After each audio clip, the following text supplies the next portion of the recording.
Ya, halo pemirsa, apa kabar Anda hari ini? Langsung dari studio IDX Channel Jakarta, saya Prasetyo Wibowo kembali menyapa Anda dalam program Market Review yang akan mengupas isu-isu yang menjadi penggerak ekonomi di Indonesia. Live streaming kami bisa Anda saksikan juga di idxchannel.com dan langsung saja kita mulai Market Review selengkapnya.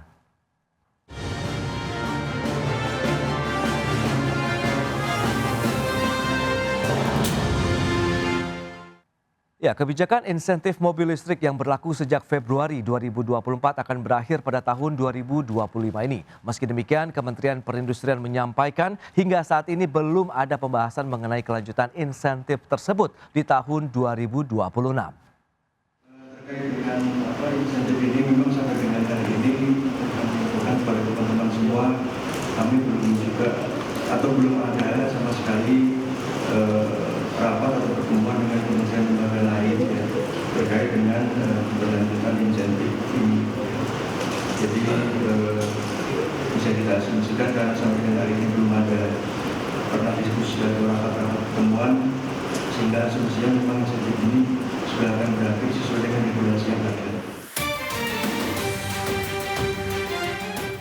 Demikian pernyataan Direktur Industri Maritim, Alat Transportasi dan Alat Pertahanan atau ILMATAP Kementerian Perindustrian Mahardi Tunggul Wicaksono mengenai kepastian kelanjutan dari kebijakan insentif mobil listrik di tahun 2026 mendatang, di mana hingga kini belum ada pembahasan intensif mengenai kebijakan insentif mobil listrik di tahun depan. Adapun kebijakan insentif atau pembebasan bea masuk 0% untuk impor mobil listrik berbasis baterai atau battery electric vehicle berlaku sejak bulan Februari 2024 lalu dan akan berakhir pada 31 Desember 2025. Kebijakan insentif mobil listrik tersebut tercantum dalam Peraturan Menteri Investasi Nomor 6 Tahun 2023, Junto Nomor 1 Tahun 2024. Lantas sejauh mana dampak yang akan dirasakan oleh industri otomotif nasional bila kebijakan insentif mobil listrik impor tidak berlanjut di tahun 2026? Simak pembahasan lengkapnya sesaat lagi.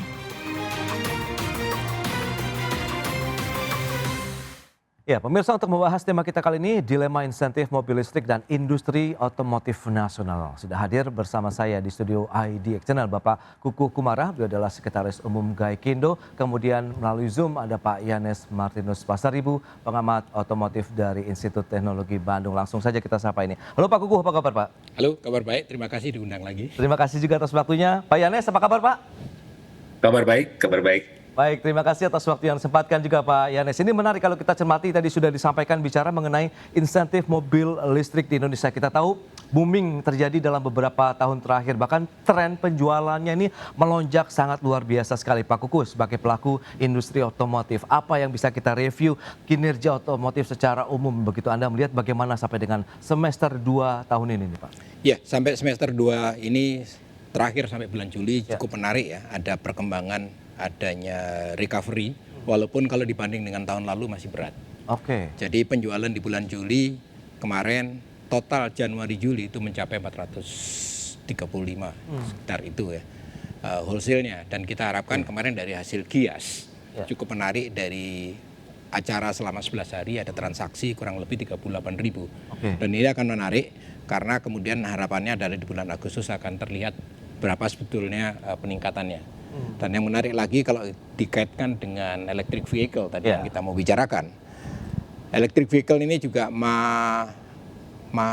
hampir market share-nya kurang lebih hampir 10%, 9,7%. Disusul dengan yang lain-lain. Nah, memang ini juga menggerus conventional vehicles ya. Oke. Nah ini nih ya.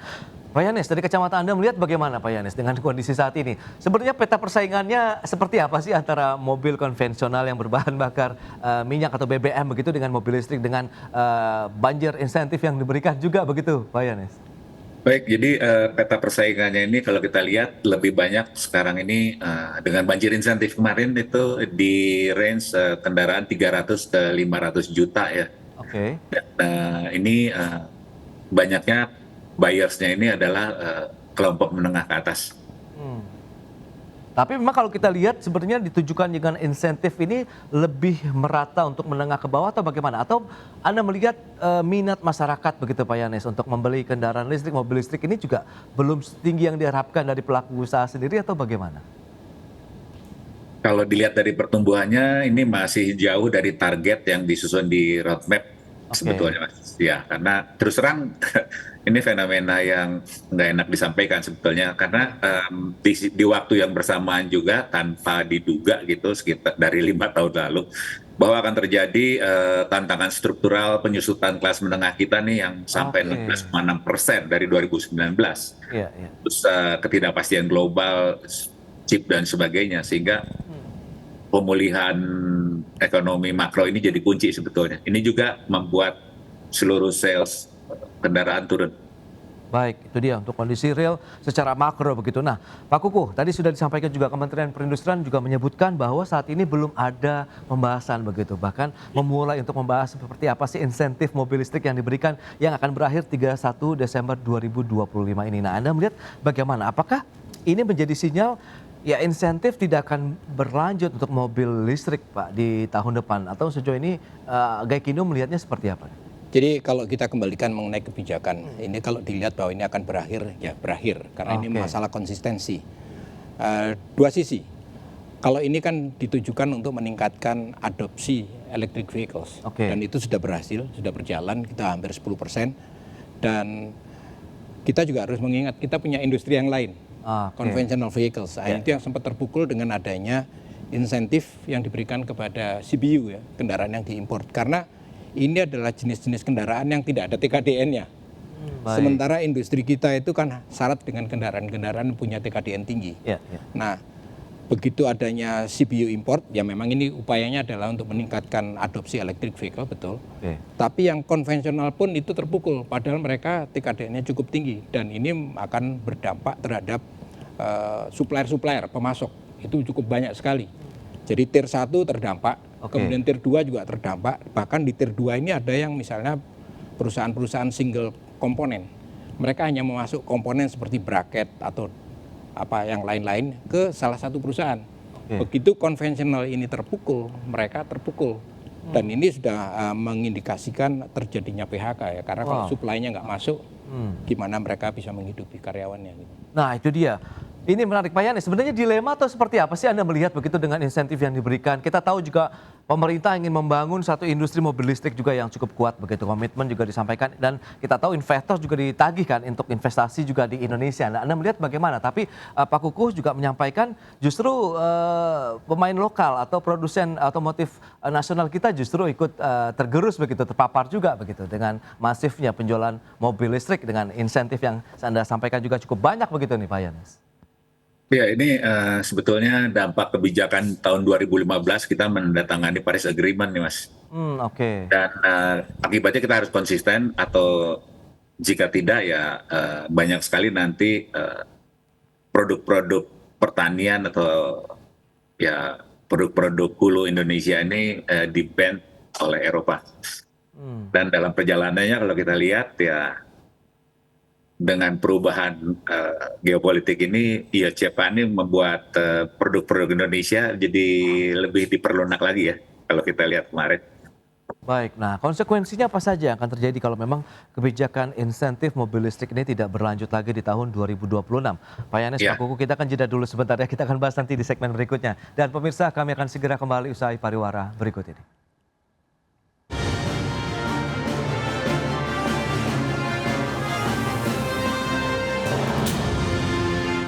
Ya, terima kasih Anda masih bergabung bersama kami dalam Market Review, pemirsa, dan berikut ini kami sampaikan data untuk Anda terkait dengan penjualan wholesale dari mobil listrik. Nah, ini kita akan cermati bersama seperti apa sih trennya untuk BEV.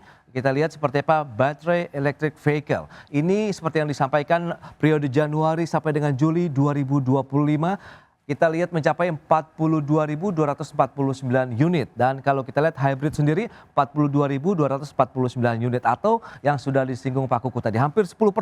Kita lihat dominasinya begitu ya, ataupun angka penjualannya sendiri untuk BEV. Sehingga kalau secara total ada 438 435.390 unit di bulan Januari sampai dengan Juli 2025.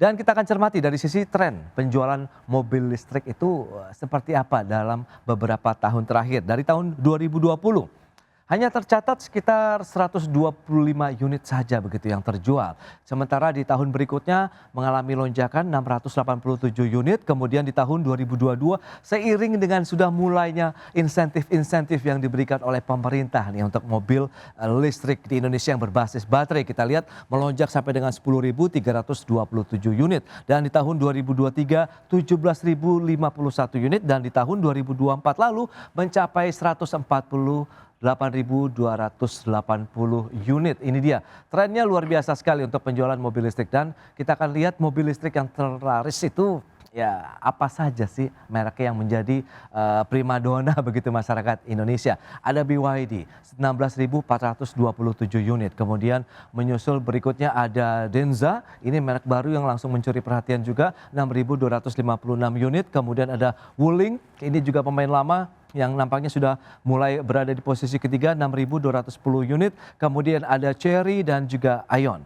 Itu dia beberapa merek dari produsen mobil listrik. Kita akan lanjutkan kembali perbincangan bersama dengan Pak Kuku dan juga Pak Yanes. Nah, ini menarik Pak Kuku dengan data tadi yang sudah disampaikan. Penjualan trennya ini ya sangat fantastis begitu ya Pak Kuku ya. Nah, dari Gaikindo sendiri melihat sebenarnya insentif itu bisa dikatakan berhasil mendorong angka penjualan, kemudian minat masyarakat di Indonesia kah atau bagaimana? Sehingga karena kan kita tahu ini akan berakhir di tahun 2025 ini. Nah, ini sementara di satu sisi kita tahu juga harus memberikan porsi seimbang terhadap produsen otomotif nasional kita juga nih Pak Kuku. Ya. Jadi objektifnya tadi sudah disinggung oleh Pak Yanes ya. Ya. Kita terikat dengan Paris Agreement. Paris Agreement itu adalah penurunan emisi ya, Oke. di tahun 2060 ya. Oke. Nah itu sebetulnya bisa dicapai bukan hanya untuk Indonesia tapi seluruh dunia. Negara-negara yang lain itu mencapai net zero emission. Ya. Net zero emission sendiri itu bisa dicapai tidak semata-mata hanya dengan electric vehicles. Oke. Karena sumber listriknya harus kita juga pertanyakan. Jadi seluruhnya itu bisa dilihat carbon tracknya gimana. Oke, ya, ya. Nah kita bisa mencapai dengan beberapa alternatif yang kita locally tersedia. Jadi kita punya etanol, kita punya biodiesel yang sudah dikembangkan cukup lama. Oke. Dan itu juga tidak tergantung dari negara luar karena existing teknologi bisa dikembangkan ke arah sana. Jadi itu satu sisi. Mengenai upaya adopsi electric vehicle sudah cukup berhasil, sudah hampir 10%. Yes. Walaupun mungkin nanti Pak Yanes bisa menjelaskan, kebanyakan yang mengadopsi adalah orang kota. Ya, oke. Kita punya pengalaman lebaran, oke, ada yang berani, ada yang tidak. Jalan dari Jakarta misalnya ke Ponorogo atau Kediri, mikir dulu nanti chargingnya di mana. Ya, ya. Nah itu menjadi isu tersendiri. Kemudian juga insentifnya akhirnya lari ke orang-orang kota. Karena pembeli mobil listrik di awal adalah bukan orang-orang first time buyer. Walaupun belakangan muncul mereka yang first time buyer beli mobil karena apa harganya yang Terjangkau, seperti kita ya. katakan terjangkau. Masyarakat Indonesia walaupun tadi itu kelas menengahnya tertekan, beli mobilnya harganya yang di bawah 400 juta ke bawah atau range di bawah 500 juta lah. Oke. Nah kalau itu yang disasar, conventional vehicle harusnya bisa dapat. Nah conventional vehicle itu kan sudah lama, value chain-nya udah panjang, sudah lama dikembangkan. Dan kalau ini terganggu, ini juga mengganggu ekonomi. Karena apa? Industrinya banyak sekali, tier 1, tier 2, tier 3. Itu yang menjadi concern kita. Harusnya kita bisa berjalan bareng. Dan electric vehicle pun itu juga sudah ada produsen yang sudah membuatnya di sini. Mereka sudah dari awal melakukannya di Indonesia. Oke. Ini juga perlu mendapatkan fair treatment lah. Itu dia fair treatment. Ini menarik ya, porsi yang sama begitu dengan mereka yang sudah melakukan investasi sejak awal, terutama Betul. produsen-produsen lokal kita. Nah Pak Yanes, Anda melihat bagaimana konsekuensi? Kalau memang tadi ada insentif yang membuat harganya semakin terjaga, kalau memang tidak dilanjutkan, Anda melihat bagaimana? Akankah merubah peta persaingan lagi begitu mobil listrik di Indonesia nih? Jadi sebetulnya ini yang menarik ya. Jadi kalau kendaraan-kendaraan yang berbasis BBM hingga hybrid gitu ya, itu kan lebih banyak dilepas kepada mekanisme pasar ya. Yes. Nah, mobil listrik ini sendiri kan sebenarnya program yang government driven. Bukan berdasarkan dari demand dari pasar gitu. Oke. Nah, artinya di situ ya pemerintah seperti diinjak kakinya, dia harus kasih insentif ya. Tapi insentif juga harus ada batasnya gitu kan. Dan jika akhir tahun ini yang menurut informasi terakhir ini kelihatannya potensinya kuat akan di stop ya. Di tahun depan ini kenaikan BEV ini bisa naik dari 20 sampai 40%. 20 sampai 40, Pak?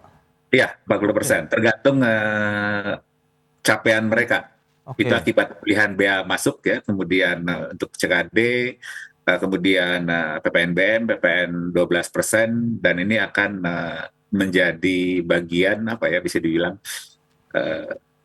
komitmen mereka yang menandatangani ini kan, untuk mendapatkan paket insentif import ini kan, dengan bank garansi yang rasio 1:1.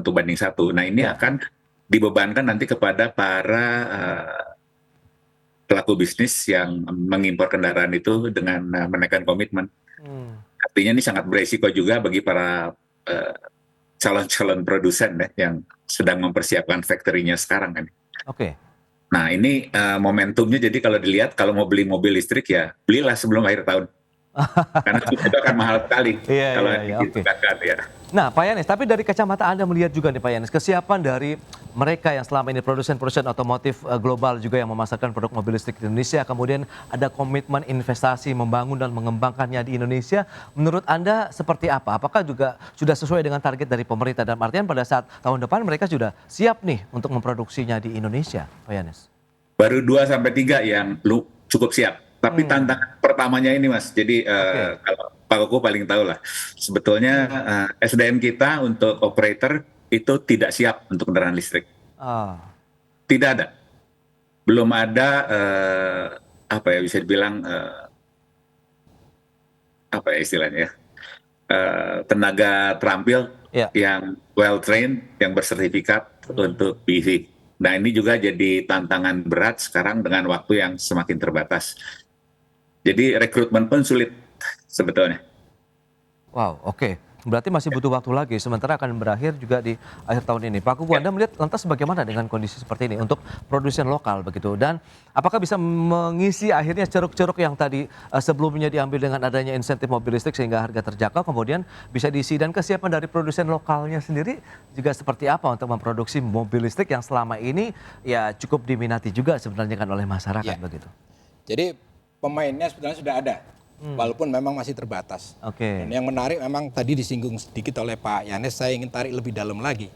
Jadi kita punya electric vehicle dan ini adalah sesuatu teknologi yang baru. Kebanyakan kita datangkan, tapi dasar kita sendiri kalau kaitannya dengan SDM misalnya juga. Kita tidak didasari pada riset and development yang kuat di sini. Kita belum punya di situ tuh. Nah, kemudian muncul isu-isu lagi, misalnya ada yang ingin membatasi pada satu jenis teknologi. Ini sangat berbahaya karena teknologi ini akan berkembang sangat cepat. Bisa memunculkan sesuatu yang baru. Kalau teknologi lama itu mahal, pasti orang cari teknologi yang murah. Nah, yang murah ini yang diminati. Yang murah tapi reliable gitu kan. Nah, ini yang perlu harus kita waspadai, jangan terburu-buru. Mata rantainya harus kita kuasai benar. Kalau kita berkaca pada conventional vehicle seperti internal combustion engine, kan perjalanannya panjang, 50 tahun lebih itu untuk bisa sana.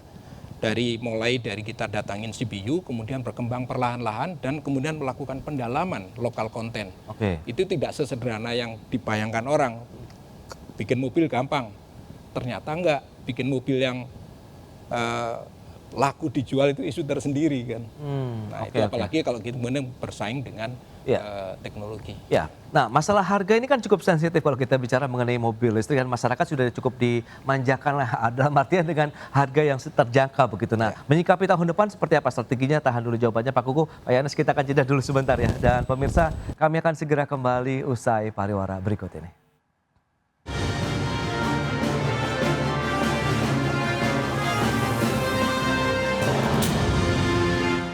Baik pemirsa, kita lanjutkan kembali perbincangan bersama dengan Bapak Kuku Kumara, Sekretaris Umum Gaikindo, kemudian juga ada Pak Yanes Martinus Pasaribu, pengamat otomotif dari ITB. Nah ini menarik, kalau kita bicara mengenai peta persaingan, pasti juga akan ada penyesuaian di sana, terutama terkait dengan harga. Kalau memang insentif akhirnya berakhir begitu di tahun ini. Pak Kuku, strategi dari teman-teman Gaikindo lah paling tidak untuk melihat ceruk pasar ini potensinya tetap terbuka, kemudian sambil menjaga dari utilisasi, kemudian produktivitas, dan yang pasti adalah tenaga kerja kita tidak ada yang mengalami yang seperti Anda katakan layoff atau PHK yang dialami oleh mereka yang menjadi supplier terhadap komponen-komponen otomotif Indonesia nih Pak. Ya, jadi dengan berakhirnya kebijakan tadi, makanya ini akan menjadi sebuah persaingan yang relatif lebih fair. Oke. Jadi di mana kesiapannya? Nah, tergantung dari masing-masing kebijakan masing-masing perusahaan. Oke. Karena sangat krusial kalau kita bicara masalah harga di kendaraan bermotor. Roda 4 apalagi ya, roda 4 atau lebih. Ya. Masyarakat kita itu beli mobil yang harganya di bawah 400 juta. Ya. Nah, itu sangat sensitif. Begitu kemudian ada penyesuaian harga, Ya. wah ini gampang, begitu tergoyang sedikit aja mereka udah nggak mau gitu. Nah, ini yang harus hati-hati. Itu bisa langsung penurunan penjualan yang sangat signifikan. Oke. Jadi upayanya untuk mempertahankan harga ya tinggal masalahnya gimana caranya harganya seperti itu. Karena kemudian biaya produksinya misalnya meningkat, itu juga harus hati-hati. Nggak semudah itu, apalagi misalnya ada nilai tukar dan sebagainya, banyak faktor yang harus menjadi pertimbangan. Oke, nah Pak Yanes, berarti kan kalau kita bicara mengenai ada potensi penurunan angka penjualan lah begitu. Lantas strategi apa juga yang perlu disiapkan oleh pemerintah? Mengingat kan angka penjualan di sana, kemudian ada juga penerima negara di sana juga setiap unit mobil listrik yang dijual di masyarakat begitu. Meskipun ada insentif di sana, karena kan yang diharapkan adalah multiplier effect begitu ya. Kalau memang ini masif begitu dalam artian volumenya yang banyak begitu. Pak Yanes. Jadi sebetulnya tadi yang seperti Pak Gogo sampaikan ya, jadi ini persaingan yang sehat ini penting, itu pertama. Dan kemarin sepertinya ini terlalu memanjakan BEV mungkin karena fase awal. Oke. Dan karena ini udah disusun dari sejak lama sebetulnya, roadmap-nya ini dari 2018-an. Dan sekarang baru sudah diuji cobakan, dipraktekkan di lapangan, baru terlihat hal-hal yang tidak pernah terprediksi di fase penyusunan konsep-konsep ini ya. Oke. Dan kita bisa lihat sekarang ini sepertinya BEV ini naik salesnya, tapi sebetulnya segmennya sangat terbatas. Oke. Ya, di masyarakat kota. Dan terus terang pemerintah juga dari kementerian yang lain ya, dengan BUMN dan seterusnya, ini juga mengembangkan seperti yang sudah disampaikan tadi oleh Pak Kuku, ini kan kita nggak bisa melakukan satu kebijakan yang seragam untuk seluruh wilayah di Indonesia. Dan artinya pengembangan program biofuel, etanol, kemudian biodiesel ini juga harus terus digenjot ya, sehingga pertumbuhan sales kendaraan ini juga dan serapannya juga itu akan semakin unik sesuai dengan karakteristik daerah masing-masing.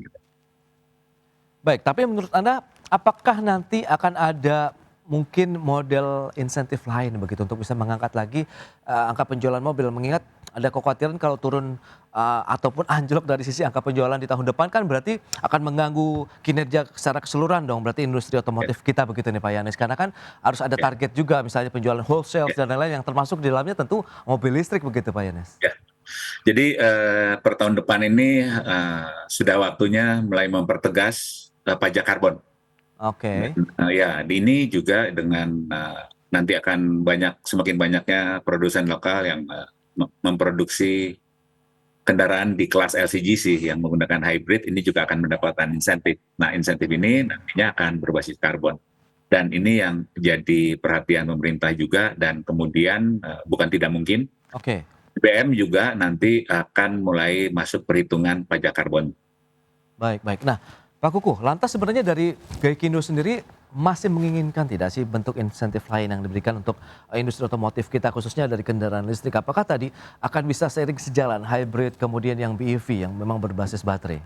Jadi sebetulnya itu sudah dilakukan kajiannya ya. Makanya yang saya berulang kali sampaikan adalah adanya PP 73 yang belum sempat diimplementasikan secara penuh. Oke. Di sana sudah dikaji, ada 3 pertanyaan mendasar yang selalu menjadi dasar pembuatan PP 73. Pertama, bila kebijakan ini diimplementasikan, maka emisi akan menurun. Ini kaitan dengan komitmen di Paris Agreement, Pak ya. Yang kedua, revenue pemerintah dari pajak kendaraan bermotor itu diharapkan meningkat, dan itu dari kajian itu sudah menghasilkan itu, ya positif. Yang ketiga adalah industrinya tidak mengalami tekanan. Jadi industrinya juga tumbuh. 3 hal ini harus tumbuh bersama-sama, dan itu ada di PP 73. Nah, harusnya itu dikaji apa yang mungkin menjadi memberatkan, apa yang perlu ditingkatkan, bukan merubahnya secara total, secara drastis.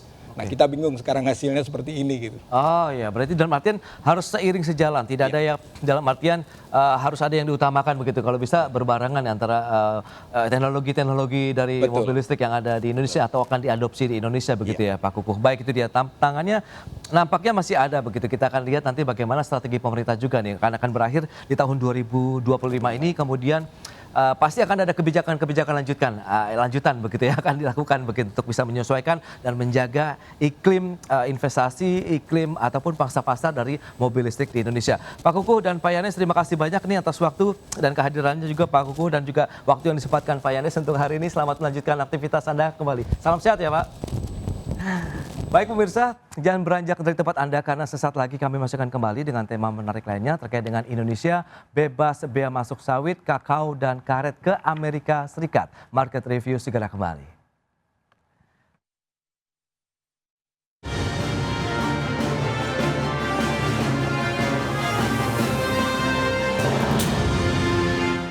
Ya, pemerintah mengklaim Amerika Serikat telah menyetujui untuk membebaskan 3 komoditas ekspor Indonesia, yakni kakao, minyak sawit, dan karet dari pengenaan tarif masuk sebesar 19%.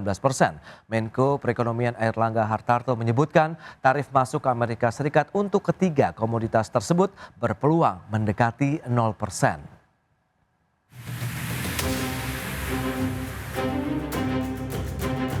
Kementerian Koordinator Bidang Perekonomian menyebut pemerintah Amerika Serikat telah sepakat secara prinsip untuk mengecualikan 3 ekspor komoditas utama Indonesia, yakni kakao, minyak sawit, dan karet dari pengenaan bea masuk sebesar 19% yang dilakukan Presiden Donald Trump sejak 7 Agustus 2025.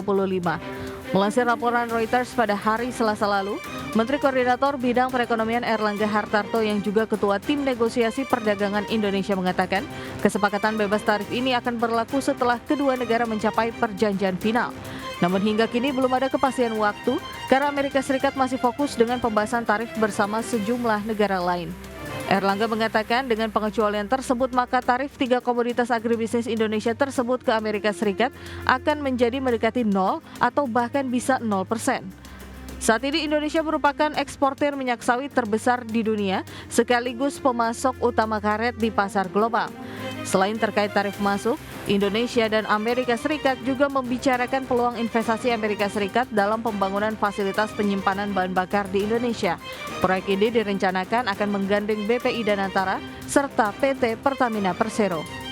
Berbagai sumber IDX Channel. Ya, pemirsa, untuk membahas tema kita kali ini, Indonesia bebas bea masuk sawit, kakao, dan karet ke Amerika Serikat. Kita sudah tersambung melalui Zoom bersama dengan Bapak Tungkot Sipayung, beliau adalah Dewan Pakar DPP Apkasindo, kemudian juga sudah bergabung Profesor Bustanul Arifin, Presiden Asian Society of Agricultural Economists. Langsung saja kita sapa nih. Halo Prof. Bustanul, apa kabar? Alhamdulillah Mas Pras, sehat-sehat ya. Baik, terima kasih atas waktu yang disempatkan. Pak Tungkot, apa kabar Pak? Baik Mas. Baik, terima kasih juga atas waktu yang disempatkan. Sebelum membahas lebih jauh ini, Prof. Bustanul mungkin bisa menyampaikan review ya, bagaimana sih dinamika perekonomian global saat ini juga akhirnya berdampak terhadap kinerja sektor agribisnis di Indonesia, khususnya kalau kita lihat dari sisi ekspornya ini, Prof. Bustanul, silakan. Baik, terima kasih Mas Pras pertanyaannya. Jadi sejak Trump ini menandatangani yang mengumumkan bahkan ya bulan April itu semua sudah heboh. Karena banyak analis menganggap ini bukan sekadar perang Amerika Cina jilid 2, tapi lebih luas perang dagangnya ya.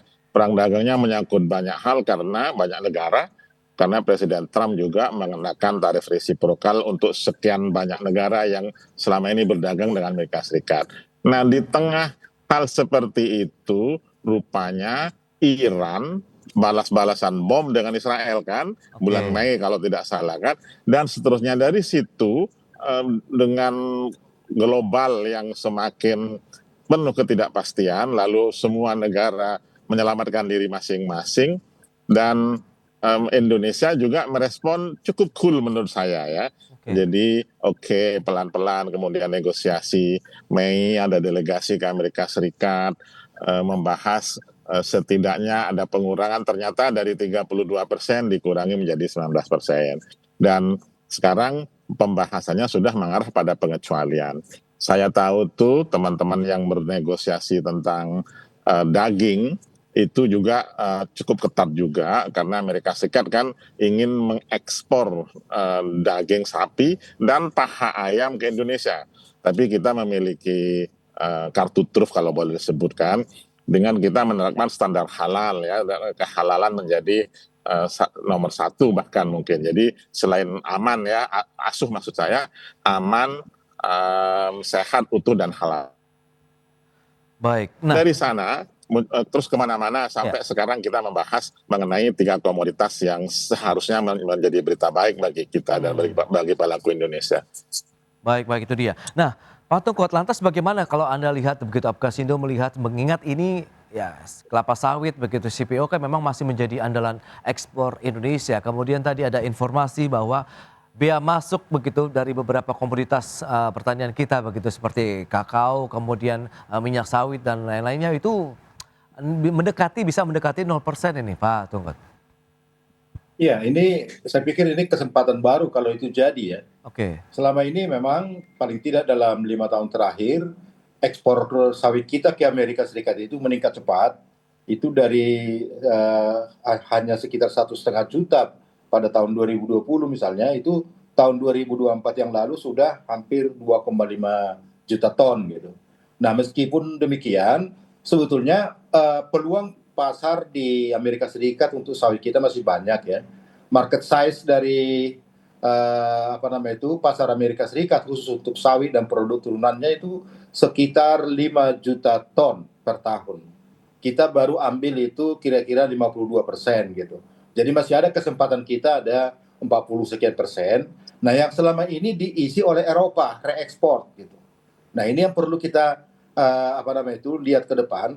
Kalau misalnya Trump memberikan kesempatan bagi kita dengan menurunkan tarif mendekati 0, itu akan bisa kita ambil gitu. Begitu Mas Pras. Baik, tapi dari sisi kinerja Anda melihat ini potensi ataupun angin segar begitu yang dirasakan teman-teman Apkasindo begitu?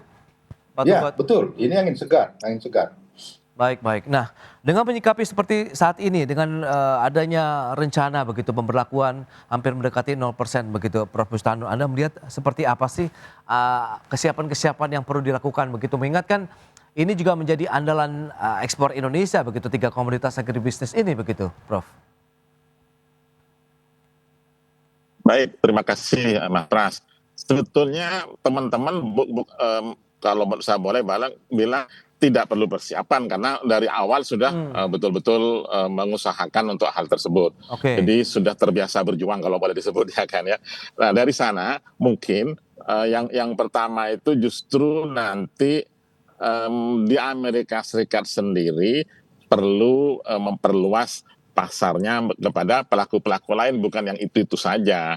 Sepertinya kebutuhan untuk penggunaan akhir dari kelapa sawit, kemudian kakao dan karet ini menjadi harusnya cukup banyak. Oke. Boleh sebut satu-satu ya, biar nanti Pak Tungkot biar bahas sawitnya. Misalnya untuk kakao itu kan yang paling banyak pakai kita punya biji kakao adalah perusahaan besar seperti Mars ya. Mars itu sudah lama memang invest di pembinaan petani di Indonesia, dan konteksnya adalah untuk hidup mati perusahaannya dia. Jadi biji kakao kita itu kalau ada masalah, kalau mereka tidak membantu kita, mereka yang kelabakan. Jadi sebetulnya Mas Pras itu dengan 0% itu bahkan memperingan industri Amerika Serikat juga ya, jangan terlalu bangga juga kita, karena mereka justru protes kepada presidennya, itu saya menjadi beli menjadi lebih mahal, termasuk juga sawit saya menjadi lebih mahal. Ya memang nanti pelaku kita kadang membebankan tambahan itu kepada petani kadang tidak fair juga Baik. sih. Dan dari situ mungkin jadi justru PR kita di dalam negeri yang harusnya dibenahi juga, Mas Pras, kira-kira gitu. Ya, tapi kalau kita bicara mengenai pangsa pasar Amerika Serikat sendiri untuk produk-produk komoditas agribisnis ini seperti apa sih, Prof. Bustanul, Anda melihatnya begitu? Pasar yang menjanjikan kah atau seperti apa? Kalau memang tadi akhirnya ada win-win solution antara mungkin seller dan buyer lah kalau kita bicara mengenai komoditas agribisnis Indonesia tadi untuk sawit, kakao dan juga karet, Prof.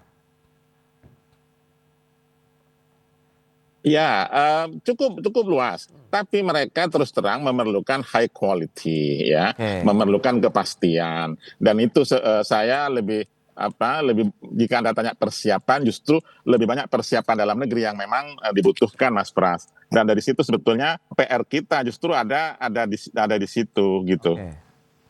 Itu dia. Lantas bagaimana upaya-upaya yang akan dilakukan oleh teman-teman dari Apkasindo sendiri? Kita akan bahas lebih jauh di segmen berikutnya. Pak Tungkot dan juga Prof. Bustanul, kita akan jeda dulu sebentar. Dan pemirsa, kami akan segera kembali usai pariwara berikut ini.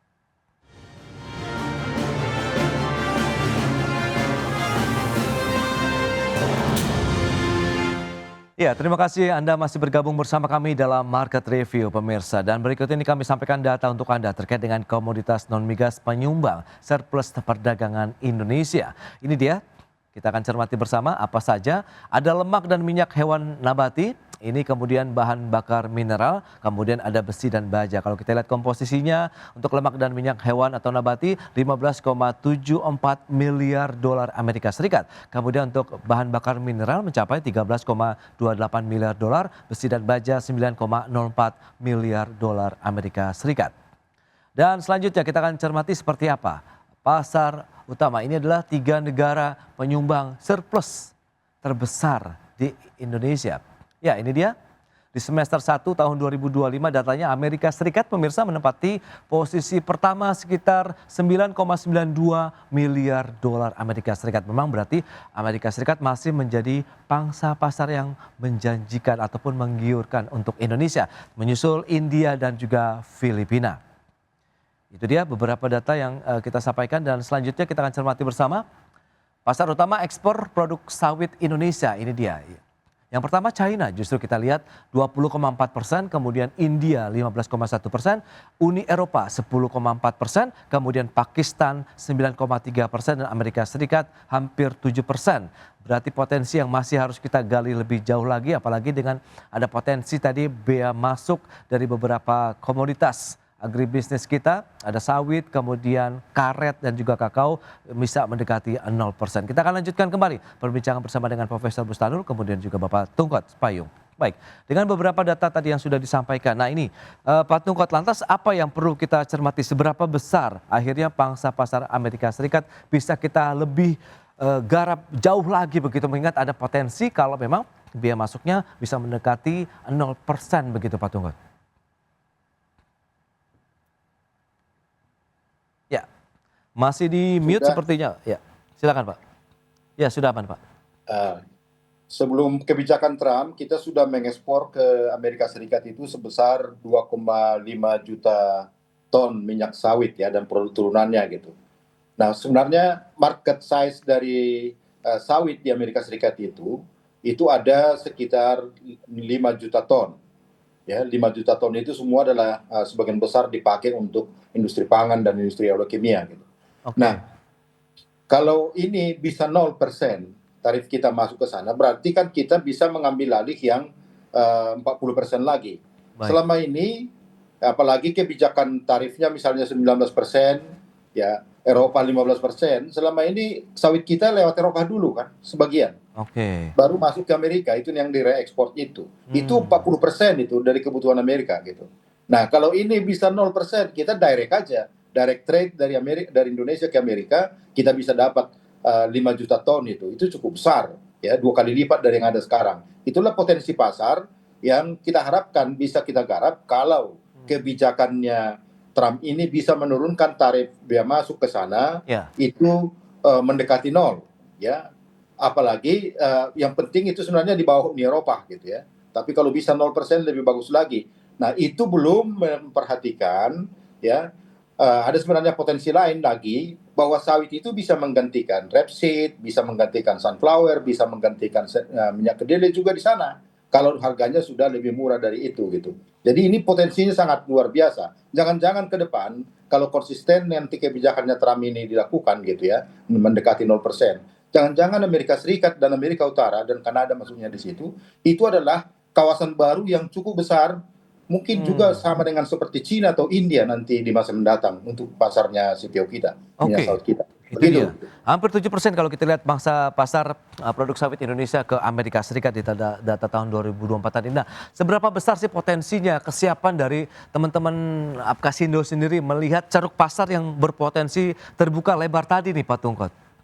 Nah, Apkasindo itu kan produsen TBS. Ya, Jadi kalau pasar dunia pasar bertambah, pasar makin luas, harga CPO dunia bagus, ya itu nanti akan ditransmisikan ke harga TBS yang lebih bagus di tingkat petani. Nah ini kita harapkan akan mendorong petani kita ini meningkatkan produktivitas gitu ya. Kalau nggak Oke. bisa ekspansi, produktivitasnya harus dinaikkan karena ruang untuk menekan produktivitas itu masih tinggi ya, masih ada 2 kali lipat daripada yang sekarang gitu. Jadi mudah-mudahan ini angin segar yang membuat petani kita akan lebih bergairah lagi untuk meningkatkan produktivitas sawitnya. Begitu, Pak. Baik Pak Tungkot. Dan Profesor Bustanul, kita tahu tadi sudah disampaikan juga Pak Erlangga bahwa pengenaan ini akan diberlakukan setelah ada perjanjian final berarti antara kedua negara begitu. Nah, apa yang harus kita perhatikan? Poin-poin krusial apa saja yang akan mungkin bisa kita ajukan untuk pada saat proses pembahasan menjelang perjanjian final sehingga realisasinya benar-benar bisa terwujud dan ini bisa memberikan keuntungan besar tentunya untuk Indonesia khususnya bagi para produsen ataupun untuk eksportir produk-produk agribisnis tadi begitu Prof. Baik, makasih Mas Pras. Ya. Kalau menurut saya teman-teman juru runding tadi yang ke Amerika Serikat sudah baru pulang ya. Oke. Yang di dalam negeri setelah itu berunding lagi atau bikin kesepakatan lagi dengan para pelaku. Karena 3 pelaku usaha ini beda-beda karakternya. Oke. Ada yang di kelapa sawit, ada asosiasinya, salah satunya GAPKI, ada Rumah Sawit Indonesia. Kemudian di karet ada Gaikindo, kemudian di kakao itu ada 2 ya, ada Gini, kemudian yang petaninya Aimi, itu sebetulnya dengan kepentingan masing-masing. Baik. Nah, dalam konteks ini nanti pemerintah perlu lebih berbesar hati untuk menampung beberapa aspirasi itu dan ya seperti biasa mencari kesepakatan karena ini tujuannya yang lebih besar dulu. Artinya konflik-konflik internal antar kita di dalam pelaku mungkin dapat dikesampingkan karena tujuannya satu, kita tidak ingin bukan sekedar terganggu pasarnya, tapi setidaknya saya katakan tadi memperluas pasar-pasar baru di dalam market share di Amerika Serikat sendiri. Oke. Tadi Pak Tungkot sudah menyampaikan kalau bisa yang selama ini dijual lewat Eropa itu bisa langsung didirect dan dari situ kan pelaku kita yang sudah punya link bisnis dengan pelaku di Amerika Serikat itu dapat memulainya. Kita memang tidak bahas kopi, kalau kopi lebih kompleks lagi, Mas Pras, malah Amerika Serikat itu banyak mengimpor juga dari perusahaan di Jerman dan Italia yang juga biji kopinya dari kita dan dari beberapa negara Afrika. Dari konteks pertentangan atau bertengkar sendiri untuk sementara di hold dulu dan justru berjuang sama-sama agar ekspor atau aliran ekspor kita ke Amerika Serikat tidak terganggu. Kan para analis itu sudah dari awal wanti-wanti kalau jangan sampai justru yang dikorbankan adalah petani atau pelaku atau industri dalam negeri. Misalnya kan dikhawatirkan begini jika masih ingat ya. Pada bulan Mei, Juni, teman-teman analis mengatakan kalau sampai ada penurunan ekspor karena besar, karena ada tarif, lalu mereka mengurangi skala usahanya, mem-PHK dan lain-lain, berarti kita yang rugi ya. Nah sekarang kesempatan itu setidaknya sudah mulai dipecahkan. Jadi sekarang perlu bersatu lagi untuk bahkan bukan sekedar menjalankan apa yang sudah ada, tapi ekspansi di pasar Amerika Serikat. Saya kasih contoh satu. Perhatikan klausul khusus dalam perjanjian ini misalnya nanti dengan tim negosiator lain itu terhadap biofuel. Jadi waktu kita nego dengan Eropa, ada tim turunannya di sini yang kabin Eropanya yang di Jakarta itu justru awalnya tidak mempermasalahkan biofuel dari sawit. Ternyata Eropa sawit boleh, minyak boleh, tapi biofuel tidak, yang gitu-gitu kan. Karena apa? Karena mereka punya RED, Renewable Energy Directive 2. Nah ini jangan sampai anak apa ya, fine print kalau boleh disebut ya, syarat dan ketentuan berlakunya itu mohon diperjelas, jangan sampai ada jebakan Batman. Itu yang menurut saya perlu hati-hati, karena kalau sampai misalnya ada beranak gitu ya, beranak itu dampaknya dan biayanya, pengusaha ini orang cerdas, Mas Pras, pelaku pasar ini cukup cerdas. Seperti biasa dengan cash flow-nya kan tidak ingin rugi. Nah, saya tidak ingin, justru yang paling menanggung kerugian adalah petani. Tanya Pak Tungkat kalau nggak percaya. Demikian juga di karet. Karet ini kan anjlok karena harganya sangat rendah ya. Dan itu titik keseimbangan antara biofuel dengan non biofuel juga perlu diperhatikan. Di sini analis dalam negeri bisa berperan. Karena kan ketika harga biofuel menguntungkan bagi Indonesia di sawitnya, orang karet menjadi terpukul dan lain-lain. Kalau di harga minyak dunia juga terpengaruh atau menjadi faktor utama, kita juga terkena dampak gitu, Mas Pras. Jadi betul-betul analisis di dalam negeri juga harus kuat, harus solid, karena ini untuk kepentingan nasional gitu. Itu dia ya, kaitan dengan kekuatan diplomasi Indonesia juga harus didukung oleh data yang akurat dan mumpuni juga begitu ya Prof ya.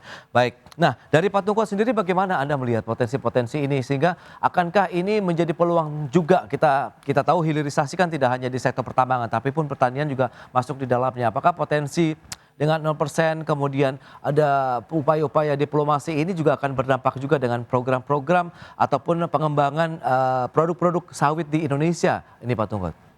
Iya, sangat betul sekali seperti yang dikatakan Prof. Vinul tadi. Jadi memang selama ini kan komposisi ekspor kita ke Amerika Serikat itu sebagian besar, hampir 56% itu adalah bentuk RPO ya, refined palm oil, jadi olahan. Kemudian yang kedua itu benar, biodiesel itu 26% gitu. Kemudian baru eleokimia dan CPO PKO. Jadi memang kita pernah persoalan antara Indonesia dengan Amerika soal biofuel itu, ya. Mereka katakan bahwa tingkat penghematan yang bisa dilakukan oleh biodiesel kita itu di bawah standar mereka gitu. Tapi akhirnya kan kita minta mereka membuktikan, datang ke Indonesia melihat ternyata clear sehingga biodiesel kita bisa masuk ke sana. Kemudian yang kedua, setelah itu juga mereka menuduh subsidi biodiesel kita gitu ya, sama seperti yang dilakukan oleh Eropa belakangan ini gitu. Dan itu dibuktikan, dan hebatnya Amerika ini, mereka tidak menyamaratakan semua perusahaan pemasok biodiesel sawit ke Amerika ya. Jadi ada yang kena biaya masuk tambahan ya, biaya masuk anti dumping, ada juga yang sedikit, ada yang besar, dan ada juga yang tidak kena gitu. Jadi berbeda dengan Eropa. Kalau Eropa secara keseluruhan, kalau ini per perusahaan-perusahaan. Jadi Amerika lebih detail gitu. Tapi pengalaman kita kan bersama-sama dengan Amerika ini, mereka ini adalah kalau kita bisa menunjukkan bahwa apa yang dituduhkan itu tidak benar, ternyata Amerika juga tidak ragu-ragu juga untuk mengubah keputusannya. Jadi komunikasi dan diplomasi, promosi itu harus disatukan. Saya setuju dengan Prof. Bustanul tadi.